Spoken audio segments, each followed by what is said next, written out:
Hello chers élèves, donc dans cette vidéo nous allons voir comment multiplier deux fractions et en fait multiplier mais la simplifier en même temps, puisque si on reprend l'exemple que vous avez vu déjà dans une vidéo précédente, 9 sur 4 fois 36 sur 27, on a cette fraction 324 sur 108, mais il faut la simplifier cette fraction. Alors comment on va faire pour la simplifier et en même temps calculer? Bien en fait, voilà ce qu'on va faire. Alors on va réécrire 9 fois 36 sur 4 fois 27, c'est égal à quoi? Alors ce qu'on va faire, c'est qu'on va décomposer les nombres que l'on a. Donc par exemple 36, on va le décomposer, on va marquer que c'est égal à quelque chose fois quelque chose.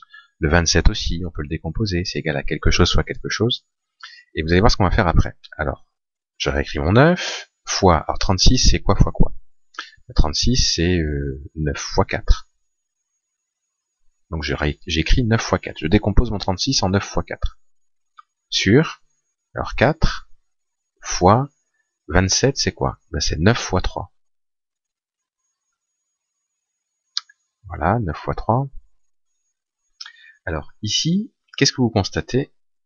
On trouve le même nombre, par exemple le 4, on le trouve à la fois au numérateur et au dénominateur. Donc en fait, c'est comme si on multipliait par 4, et qu'ensuite on redivisait par 4, puisque là le trait de fraction signifie qu'on divise.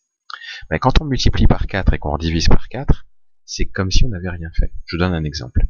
Si vous prenez par exemple le nombre 10, 10 si vous le multipliez par 4, et qu'ensuite vous le redivisez par 4, ça donne combien?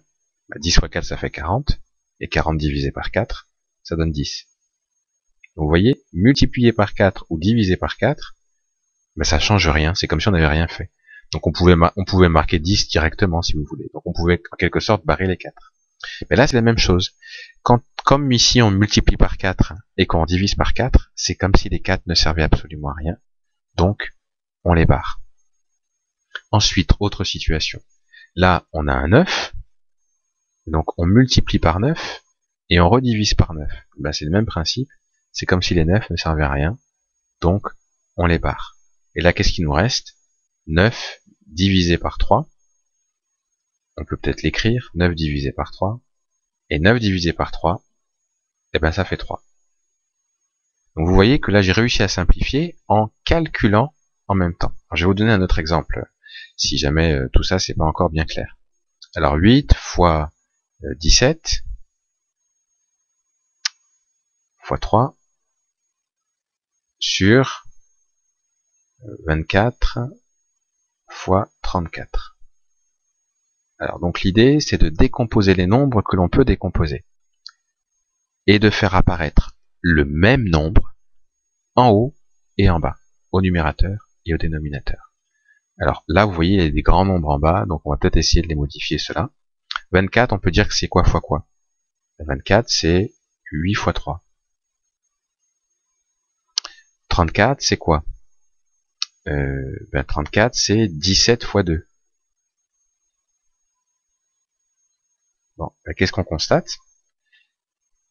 Eh bien on a le même nombre, on a le 8 ici, on a le 8 ici, donc on peut simplifier. On a le 17 ici et on a le 17 ici, donc on peut simplifier. On a le 3 ici et on a le 3 ici, donc on peut simplifier. Donc qu'est-ce qui nous reste? Eh bien, au dénominateur on a 2, et au numérateur, alors attention, il n'y a pas 0, parce que vous êtes d'accord que 8 fois 17 fois 3, c'est pareil que 8 fois 17 fois 3 fois 1. Donc, en fait, dans ce genre de situation, il reste jamais 0, il reste 1, puisque on peut toujours multiplier par 1, ça change pas le résultat. Donc en fait, ici, on garde 1/2. Vous voyez un petit peu comment on a simplifié.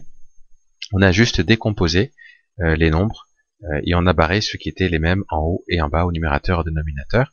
Et ça revient un petit peu à la même méthode que lorsqu'on simplifie des fractions, comme je vous l'avais déjà montré.